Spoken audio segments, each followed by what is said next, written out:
জননীং শারদাং দেবীং রামকৃষ্ণং জগদ্গুরুং পাদপদ্মে ত্রয়সীতা নমামি মুহুর্মুহুঃ। শ্রীরামকৃষ্ণের দৃষ্টিতে মা যেমন ছিলেন জগদম্বা, তেমনি মায়ের দৃষ্টিতে শ্রীরামকৃষ্ণ ছিলেন সর্বদেবদেবী স্বরূপ। শ্রীরামকৃষ্ণের ভাগ্নে হৃদয় একদিন ঠাট্টা করে শ্রীমাকে বলেছিলেন, মামি, তুমি মামাকে বাবা বলে ডাকো না কেন? তখন শ্রীমা একটু অপ্রতিভ না হয়ে উত্তর দিলেন, উনি বাবা কি বলছো? উনি আমার মাতা, পিতা, বন্ধুবান্ধব, আত্মীয় স্বজন, সবই উনি। মা আরও বলতেন, ইনি অর্থাৎ ঠাকুরই সব, পুরুষ প্রকৃতি। ঠাকুরকে ভাবলেই সব হবে।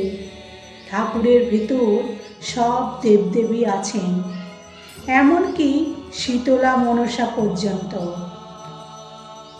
সর্বজীবে তিনি ঠাকুরকে দর্শন করতেন। নিজের এই অনুভূতিও একবার সম্মুখে প্রকাশ করেছিলেন। মা বলছেন, আমার একবার এমন অবস্থা হলো যে নৈবেদ্য থেকে পিঁপড়েটাকে পর্যন্ত তাড়াতে পারতাম না। মনে হতো যেন ঠাকুর খাচ্ছেন। মায়ের দৃষ্টিতে ঠাকুর সর্বভূতে বিরাজমান, সর্বব্যাপী। এই ঠাকুরের পুজো মা যখন করতেন, তখন মনে হতো ঠাকুর শুধু পটের ছবি নয়, যেন মনে হতো জীবন্ত। একজন স্ত্রী ভক্ত একদিন দুপুরে ঠাকুর ঘরে গিয়ে দেখেন মা সলজ্জ বধূর মতো শ্রীরামকৃষ্ণের পটের দিকে তাকিয়ে বলছেন, এসো খেতে এসো।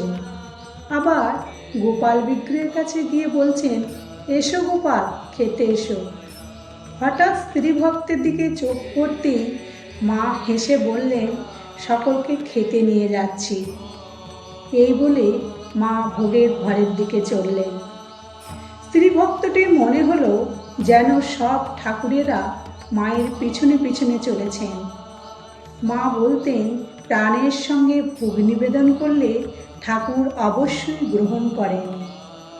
এই আমাদের জগজ্জননী মা শারদাময়ী, ভগবান শ্রীরামকৃষ্ণের লীলা সঙ্গিনী। জয় মা, জয় ঠাকুর। ওম শান্তি শান্তি শান্তি।